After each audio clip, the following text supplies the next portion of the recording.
Hi, everybody. This is Chris, This is Matt. and we got audio this week, month. Do we? Yeah, Are you we sure do. about I that? checked. Okay. I looked. I Okay. looked. Unlike last time. Um, and today we're going to be talking about Tunnels of Doom.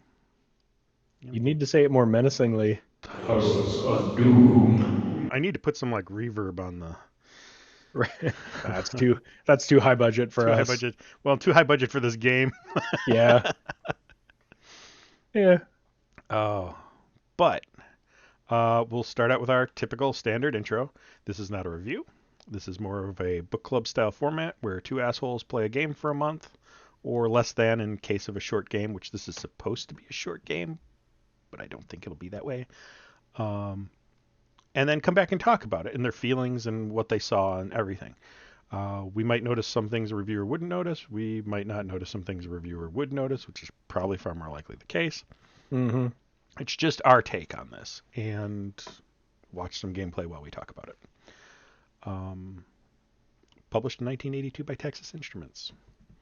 Yeah. This is our second go around at TI 99 games. Mm-hmm. We did like a an amalgamation, like Yes. a bunch of little TI 99 games, and that was really fun. But this was way more in depth, I think, than the Yeah, other TI 99 games that we played. that was the reason I asked us to hold this out and keep it separate. I knew going in this was going to be bigger than the rest of them because this was my first CRPG. Um, I and imagine it was a lot of people's first. yeah, it. I mean, some people had Ultima before that. Ultima 1 and 2 had already come out. This came out shortly after Ultima 3. Hmm. Um, I'm surprised how much of the sprites and stuff look like Ultima, and it kind of plays like Ultima with a couple enhancements that I don't think Ultima ever really got to, and we'll talk about that on things too. Um, Start with the standard question. What were your initial thoughts, initial vibe? Um, Did you like it? uh, I was confused by it initially. So because it's TI 99, it's kind of hard. Like there's a barrier to entry. Like the keys are really weird. Like Alt 6 is Proc D on my emulator, and you have to know what to type, so you have to get it out of the manual. So my initial impression was I have no idea how to even start this thing. And we usually don't talk about that kind of thing, but I think here it's worth noting because like Alt 6, Well, you're never gonna be like, oh yeah, Alt 6. But it's because it's from a TI 99, and that was right. the Proc D. Proceed. Uh, Yes. yeah.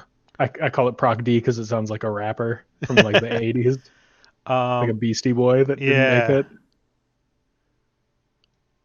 So, but then once I got in the game, the first I didn't understand the room versus hallway dynamic. So I was trying to move around in that room in the Hmm. first one, uh, which would have been, which I would have identified as fruitless right away if I could not occasionally make them move around the room a little bit. Like I got them to move, so I thought I Hmm. was like progressing. But then once you figure it out, it's quite fun. Like it's simple, but uh, you really feel like there's a love of pen and paper D&D when you play this. Yeah. It's got some elements like that, and I was pretty impressed with it. What about you? I mean, so like my first impressions are so far back in history that I don't. They're not there. Right, it was like Um. the 1920s, I think, I when I you think first so. played this. I remember having to pour kerosene in the TV to keep it going. Don't do that, kids. Don't pour kerosene in your TV. Uh,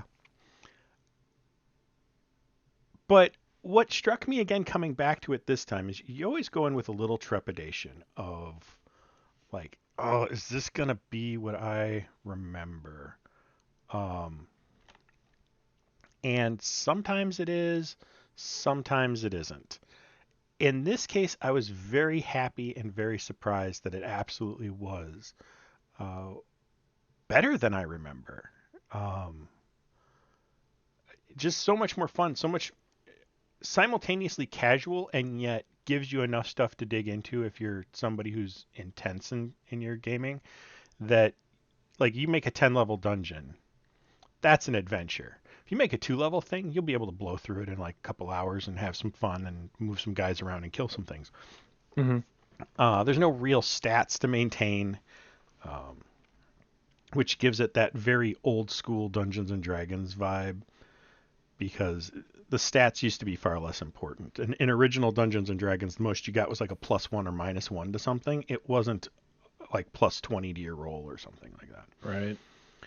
So this was kind of cool. No clerics, another kind of thing. Just wizard, rogue, and fighter.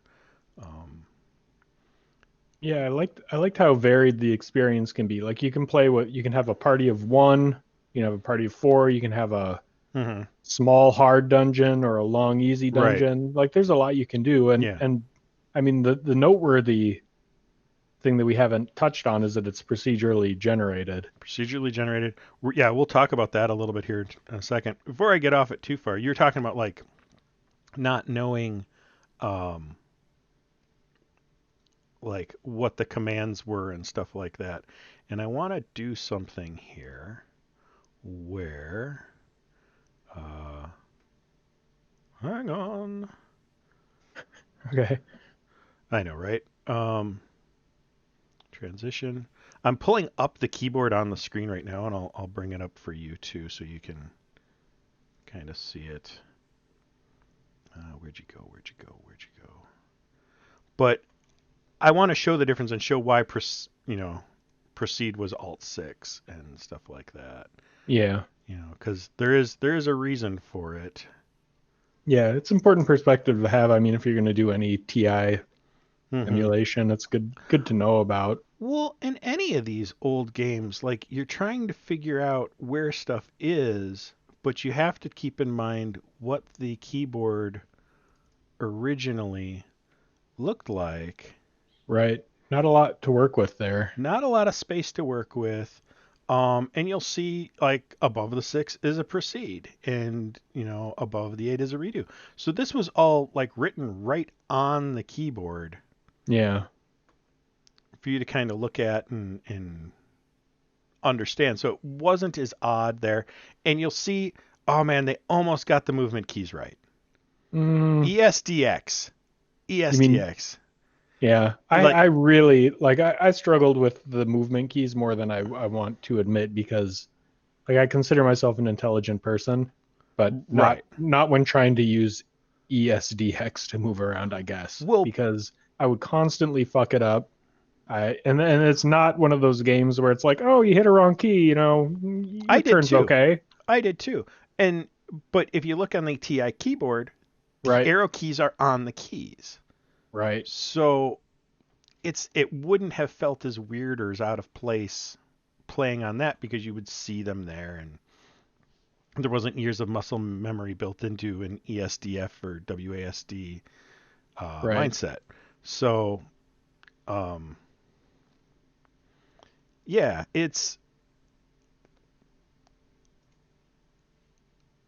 It's a pain in the ass, is what it is. it But kind of is. And normally I would say something like, read the fucking manual, because it tells you in there. The manual is awful.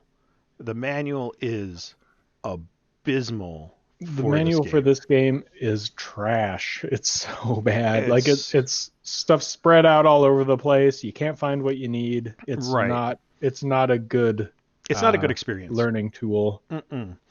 And it's trying to do two different games, so Right.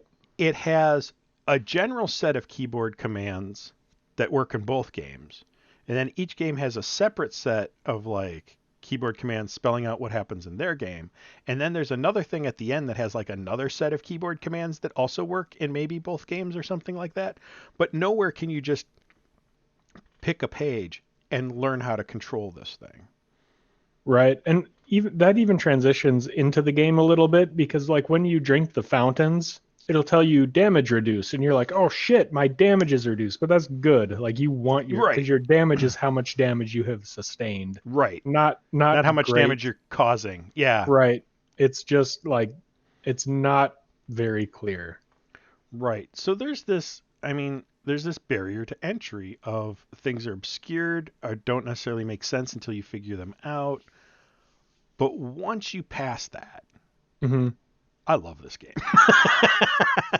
It's kicking around a dungeon, busting down doors, Yeah, uh, laying waste to some dogs in this right. case. Wolves, yeah. Whatever. Yeah, wolves. Yeah, there are wild dogs. They reuse some of the sprites from time to time, which I would Yeah. expect on a game this old, but there is still a surprising number of sprites Yeah. and a Yeah, I surprising number like of them. monsters. Yeah. Especially if you do a 10 level dungeon. You you get a lot of variety. Um, Right. And that's really the variety, I think, is what makes this game succeed because there's a lot of different elements. Like you can listen at the door and it'll play some little PC speaker ditty. mhm. And like if you have the wherewithal, you can learn what all those sounds mean or, Right. get a clue. Like really it doesn't matter because you're gonna end up going in there anyway. Yeah. In my opinion, like I was never like, oh, Oh, that oh, noise means I shouldn't go in there. Like, no, yeah. fuck it, I'm going in. Yeah. You can bust down doors instead of just opening doors. I don't know why there's an option to even open the door. You always want to kick in the door, in my opinion. So, like, I think I played through the whole game. I was on level 9 or 10 before I found the bus door option. It's so much better. It's so much better. So, the difference is, since you brought it up, either you nudge into the room where, like, the first two guys are ready to attack and the last two guys are at the back, and then they can, like, sneak out, or they can come in the room, like here. Like, That these you guys, nudged in, yeah. I nudged in. So your So, back ranks are kind of bound up. right. Back ranks are in the hallway, which causes two problems in this particular case because I was coming in a secret door. So that door that I just searched for and found is now hidden again, and I have to search for again before I can move them in. Plus, you got to move your guys out of the way before the back ranks can get in and actually attack or do anything. Yeah, and especially when you're prone to fucking up the keys, Mm-hmm. you wind up with people stuck in that hallway quite a bit. Yeah. Especially if because ranged weapons are really good in this game, and so you wind up with a lot of people stuck in the hallway. So I would say always Oh, it's bust almost down the always door. for In the real best. life too, like just Yes. Kool-Aid Man on into every room that Every you room, come across. work, home, neighbor's house, doesn't matter. Just Yeah, just do it. bust in and do it. Don't hold Um, back. yeah, it for the most part is the better way to go. But the Um, fact that you can do both is like nice. It's like yes. cool. Well, yeah, especially for the time, something that tried to give you this many options and this much uh, things. Here, it would have been nice though. Like, okay, I understand you're gonna have to pick what character is doing something. Hmm. Um, Typing in the name is annoying. My guys, by the time I started my last game, my guys are named Fighter One, Fighter Two, like Thief and Wizard, because I'm not gonna keep track of all that. It's just I don't have it in me anymore. Pro tip though, I actually, if in your case, I would have gone with one fighter, two fighter, three rogue, four wizard, because you don't have to type in the whole name. Oh yeah, that And I makes found sense. that out at the end. So like as long as you type in enough letters that it differentiates, Hmm. you're fine. Right. You can just start typing and have that be good enough. So name your guys something you're going to remember and know that since you're going to be typing a lot of names, you only have Hmm. to get enough letters in to make sure they know who it is. Otherwise, it goes with the first person in the party with those letters. So, Yeah. but still, it should have been one, two, three, or four. Who do you want to use this? Player one through four. Um, Yeah. Another thing I really liked was the real it's a strange mechanic, but I really liked the vault oh, logic puzzles Vaults when was you great. find a vault and like I've never had a combination lock that works this way, but you enter like a three-digit number and it tells you if the number is too high or too low and how many places you had correct. Mm-hmm. Uh which was it's kind of like that mastermind game, or like Questron did something similar with color Yeah, palettes, but it's way easier. yeah. But You I know, really enjoyed that. I don't like I get the number of places correct. I don't understand the high or low thing, but whatever. Like I mean, I understand the mechanic, but yeah, I don't understand how it pertains to a combination because combinations don't work that way. But whatever. right. Well, and one of the things that's neat about the combo locks is like when you're on like level 1 and 2 when you first find them, it's 3 places and it's 1 through 3. When you're down on level 10, it can be like 5 or 6 places and 1 through 8 or 1 through 9. So there's a lot more like, oh, I might get this wrong.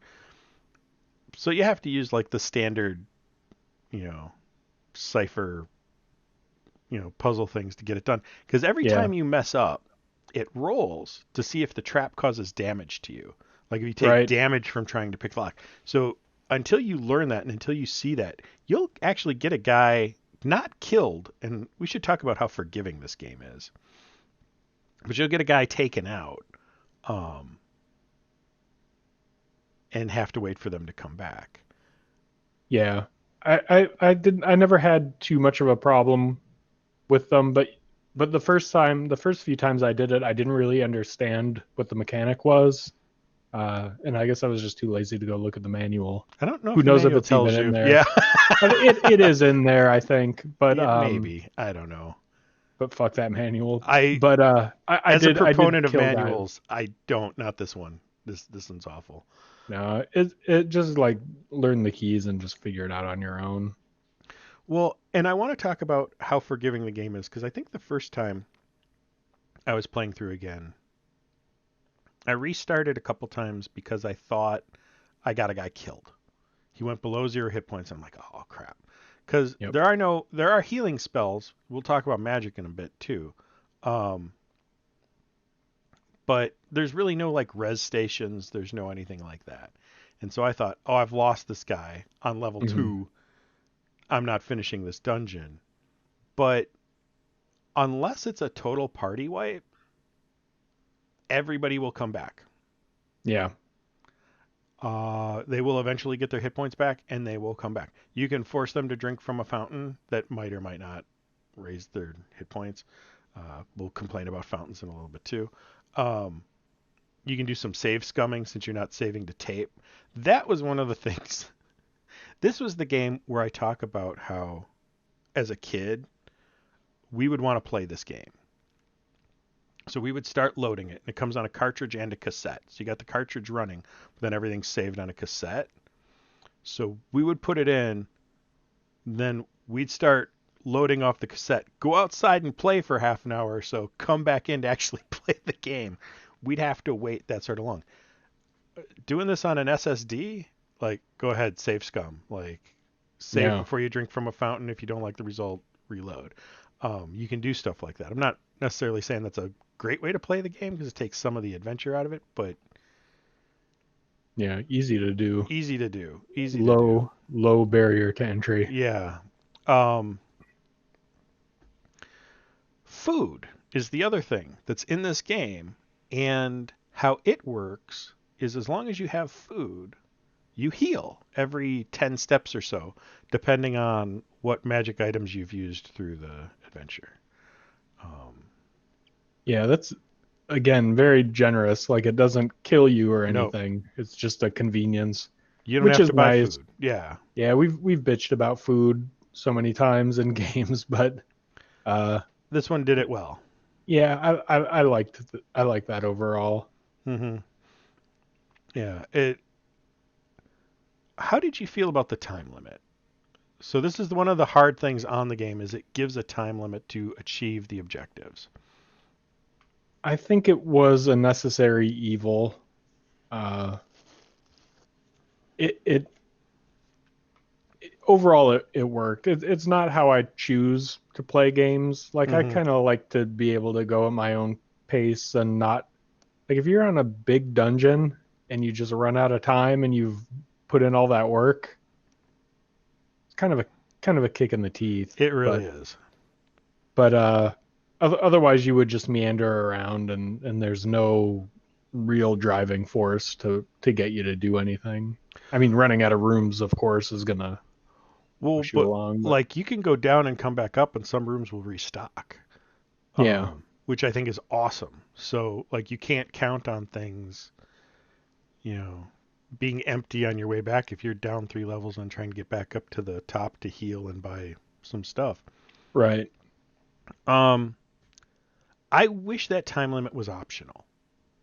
Yeah, that would be the best choice. Like I said, I think it was probably necessary Mm-hmm. just to give the game a little more push, Right.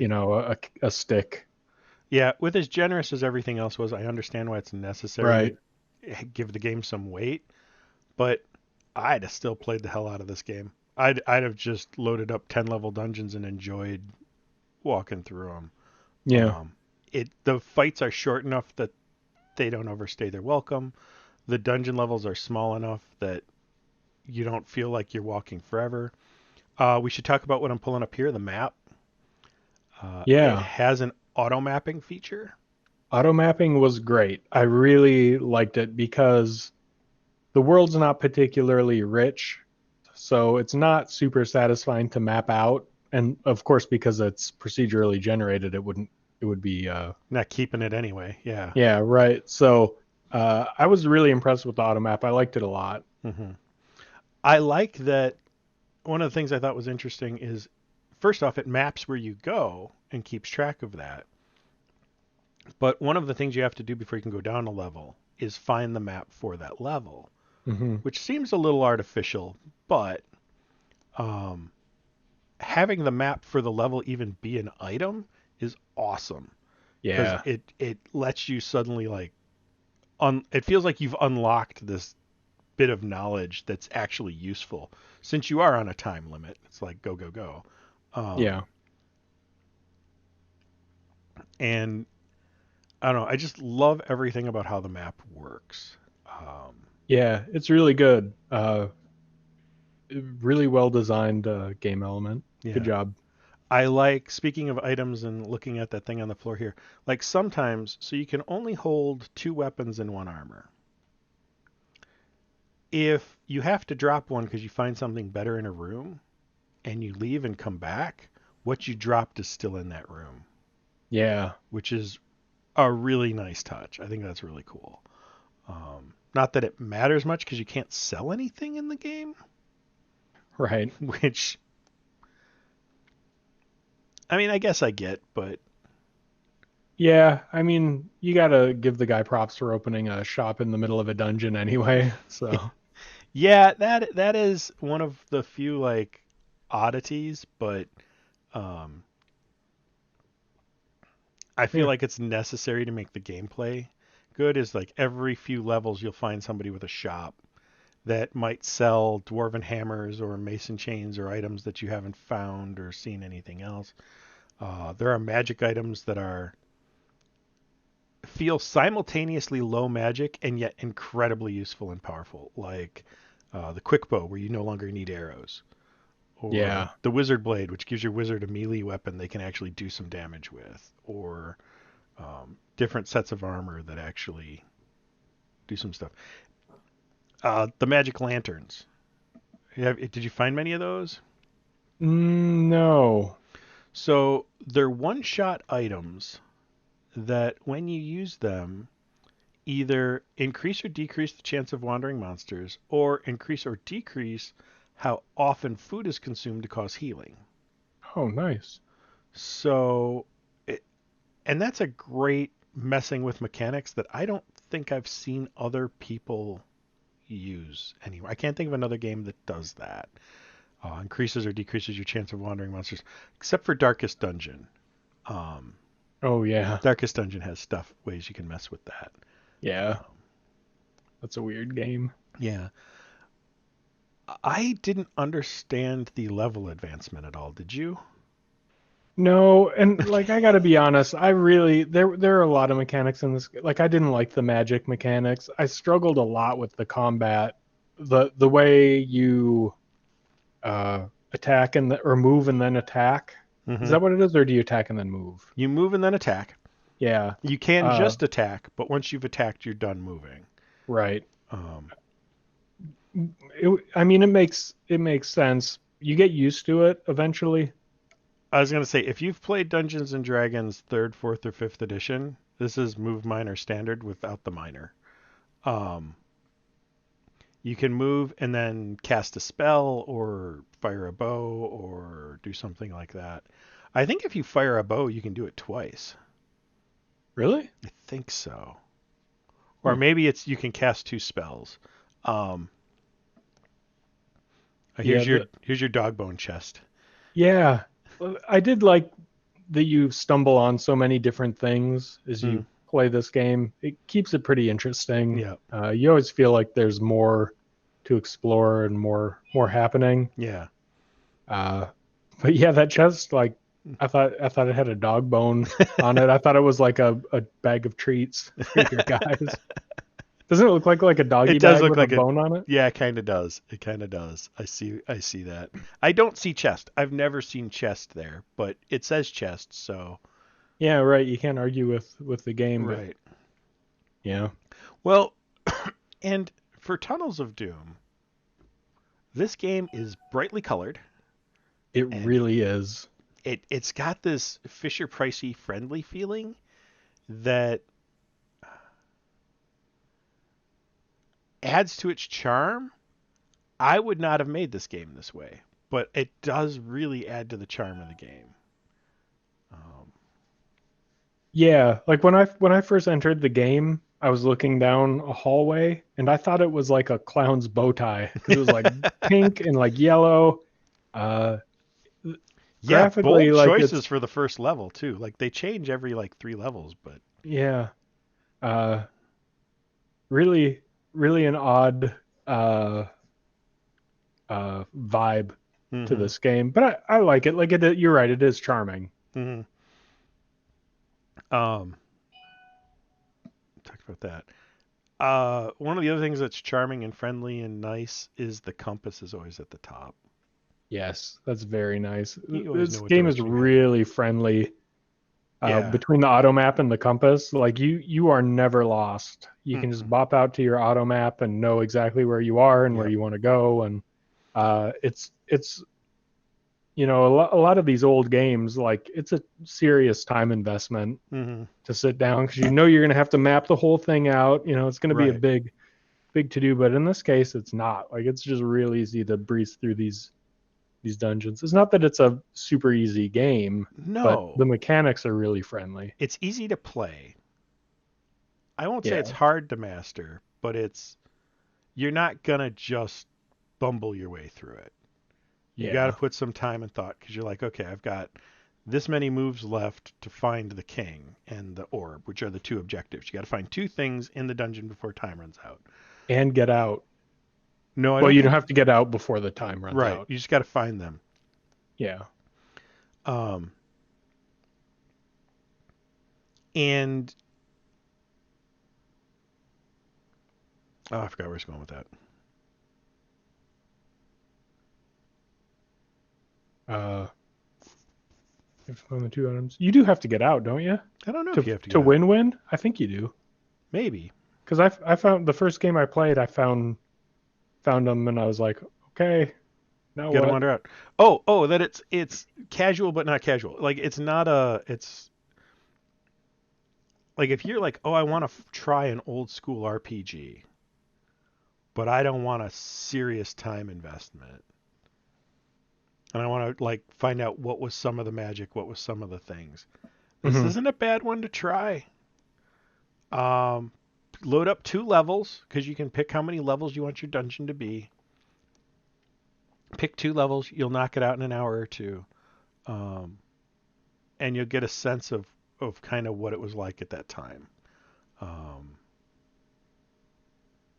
Yeah. but Yeah. Like I recommend it if you're a certain kind of gamer, hmm if you like that kind of thing and you haven't played it, it's fun.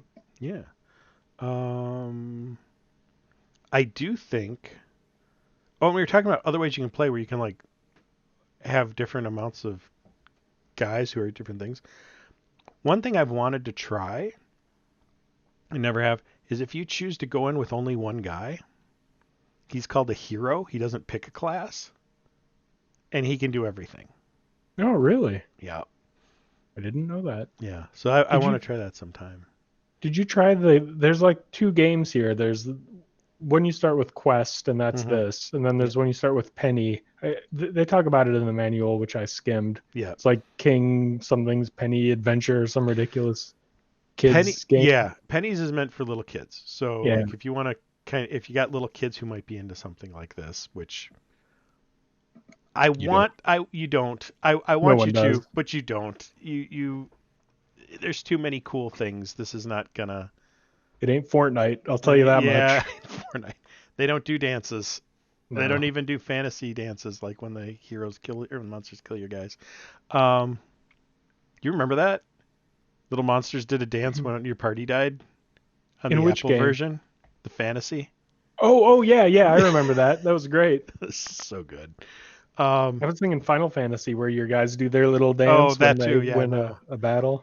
Yeah, no.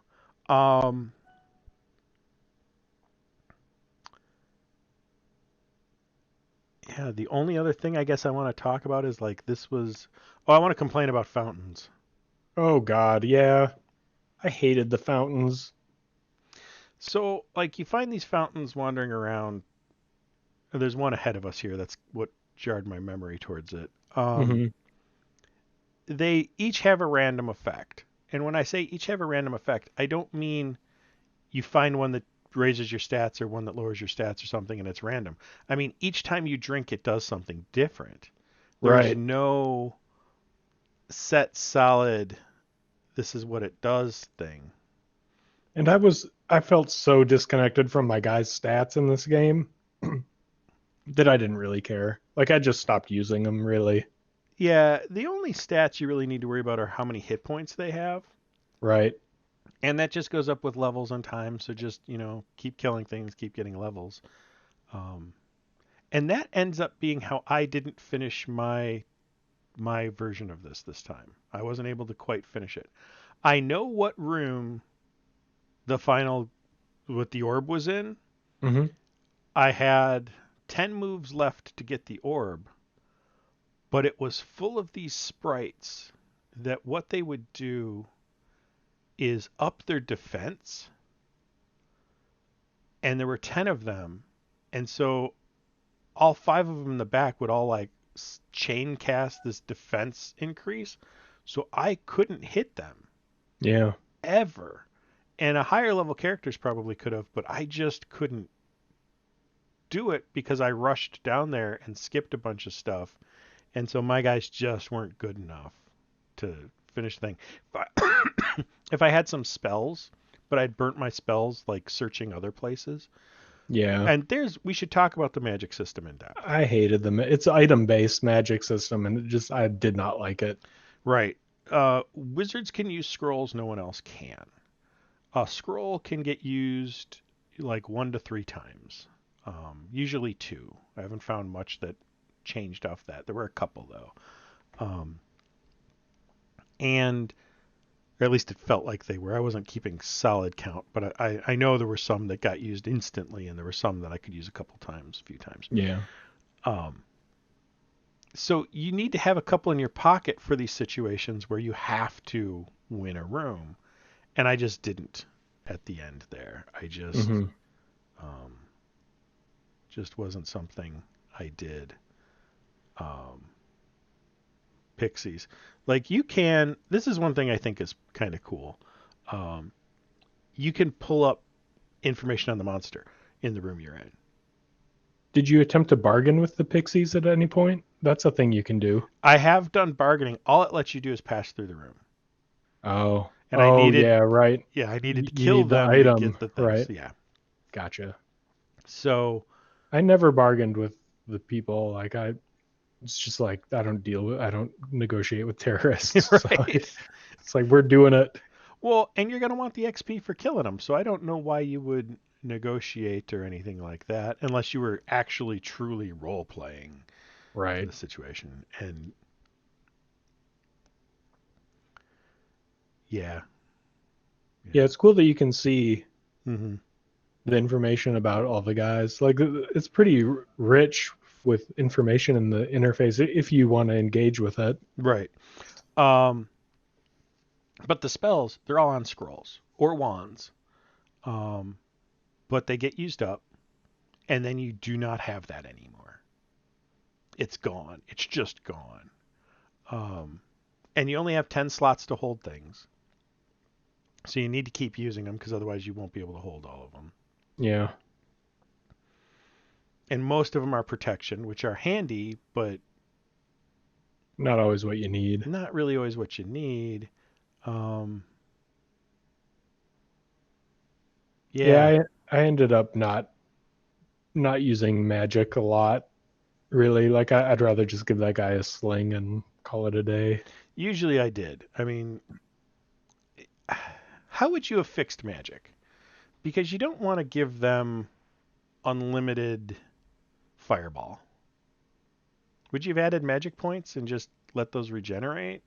Probably, or like you can use a certain number of spells per level of the dungeon or something like that, and then you just find scrolls to learn new spells. Hmm. It just felt so cumbersome to go into the in the inventory to get the item out, and I don't know, it just wasn't as much fun as launching shit at people with a sling. Yeah, it really isn't, and it's necessary, but oh, here we got a vault. Yeah, yeah. So this is like a mid-level kind of vault where there's four numbers between 1 and 4. Is that what it was? Yeah, Yeah. So you're thinking about it. yeah. So I got two right, and it's lower than 244. So it's higher than 111, which of course it's going to be. Right. I don't know why I Two. did that. That was a bad. Nah. 2111 would have been a good choice, but Right. Oh well. Oh, what I happened? got Corbin killed Oh, Corbin took one for the team. Yeah, it's not really. because Corbin. Yeah, Here we I was trying to remember the name of my characters. go. Yeah, that happened to me too. Once I named my guy Fighter too, but I misspelled Fighter. That really fucked me up that whole game. Figther. Think there. Let's see, you crack the case here. So it's higher than So it's higher than 21, lower than 23, higher than 22. So it's 22. Yeah, that's a good guess. I got three of Higher. them right. So I guess 22, 40. Yep. 43? Nope. 22, 44. There we go. Yay! Yay. Good job. A plus. An You alertness got the bow. alertness bow. That's nice. Yeah. Yeah, I was pretty impressed with the ranged weapons in this game. Mm-hmm. It worked really well. You could target people. I was going to say the ranged combat is something I would see in SSI games from shortly after that or around that time where you could do targeting. But Ultima, which is the game you're probably going to get the most vibe from this out of, I think this game did combat better than Ultima. For starters, it lets you move and attack, which was nice. It Hmm. takes a little bit of getting used to, but it feels better. It feels like you're not stuck standing somewhere. You can position and still attack. Right. But the being able to aim at angles and shoot things Yeah, that's away huge. from you. I hate being locked into a you know uh, compass rows of Hmm. uh, I wish the attacks. hand-to-hand combat lets you do it too, because you couldn't do diagonals in hand-to-hand, and it would have been nice to Right. just give you the full. You already have the system in. Right. Just let me target with my hand Let to me hand target. too. Yeah. Yeah. Um, Oh, so yep. So I think that's everything about this game. Is there anything else you want to talk about it? Published in No. 1982 by Texas Instruments, designed by Kevin Kenny. Another game with no Wikipedia page. Yeah. Someone get on it. Dirty crime. Um, I know I liked the music. the music was good. Music wasn't meant for this game. What was it meant for? They were doing some sort of sci-fi other game when they were decided to close down Texas Instruments Computer and Entertainment Division because Commodore basically underpriced them to the extent that it destroyed them. Yeah. Not as a company, obviously. You can still buy Texas Instruments calculators. But my understanding is that's the story. Like Commodore Business Machines was trying to make calculators, and Jack Tramiel sort of lost that war and never forgave Texas Instruments. Wow. So when his was going Spite. up against the like VIC 20 and the Commodore 64, he's like, "Nope, I'm winning this one," and did everything he could to just spitefully uh, undercut them and drive their computer business just out, and succeeded, obviously. But Yeah. um, Hmm. I don't think he needed it. That's the story. Looking at the two computers and having used both computers and having both computers, um, he didn't have to try hard. Commodore was a better machine. Yeah. Uh, It did more. It looked better. it functioned better. All the use of it was better. The keyboard was better. Uh, I think this might have gotten more traction than, say, the Apple II, and only because it was so cheap. Yeah. Um, Sure. it wasn't a better machine. It's a cheap machine. Like at the end, you could buy these for under $100. So that's one of the two crimes. Is like this got shut down. Music got ported over and used in this for the stuff. But also, this has a tool set to make your own adventures. Oh, cool. I didn't see that or mess with it. Yeah, it's kind of hard and obscured in there, but there was for a while, even 5 years ago, I found a community that was still making adventures for this game. Um, Fantastic. so that would have been really cool to keep going, but it's gone now. So Yeah. um, I get why. Like it's pretty limited in yeah, scope. Like you could make some cool but in layouts 1982, and stuff. Yeah, right. I meant modern. yeah, no, modern. Yeah, I get why it's not still a thing, but in Yeah. But 1982, that would yeah, have been huge. right. That would have been a blast to trade them with your friends Oh and yeah. yeah. So kind of sad that that's not there. Um, all right. I think I think that's all we want to talk about on this, though, unless Yeah. yeah, I feel like last we minute. covered it pretty well. All right. So the long game we're playing and what we'll talk about beginning of February is Starflight. Uh, Enjoying it so far? as am I. As am I. Uh, those of you who've played Star Control 2 will probably recognize several things feeling very similar. And if you Very like Star Control 2, you'll probably like this. Some of the devs from this company went on to work on Star Control 2, so I don't think that's a coincidence. I'd have to look up who they are, and we'll talk about it then. Um, one of the things I think is sort of a interesting tidbit we'll talk about then is the the word interstell, um, because they use their like corporate in-game lore as Interstell as a company. hmm Interstell was an actual game company too, and they made Empire War Game of the Century based on some other tabletop and computer war games made back in the 70s on the Plato and stuff. Hmm. Um, but both of those games, like most people probably haven't heard of Empire, and most people hadn't heard of Starflight, but they heard of Star Control too. Most people hadn't heard of Empire, but they've heard of Civ, and I promise you, Empire is Civ Zero. Wow. So it's funny to me that that's that. So Starflight, that's that one. Transition to our next short game is Goonies for the Commodore Goonies. 64, Fantastic. or Apple II, or I don't know what else, but We'll find out we'll hopefully find out. before next time, or Yeah, or maybe not. or maybe not. We'll see. Just depends. Yeah, this is the Just short depends on how game. we're feeling. Yep. Uh, this is a short game, so usually we only give it like a day or two. You can probably get through it in a day or two. It's like 5 levels. It's not a big game. Um, Yeah. I'm excited about it though because I think you've talked about it before, Yeah, it's and I fun. tend to like that style of game. So Mm-hmm. I'm looking forward to playing Goonies. No, that'll be good. Um, anything else? No. No, All right. Well, then we'll say goodbye to everybody. Talk to you later. bye. Bye.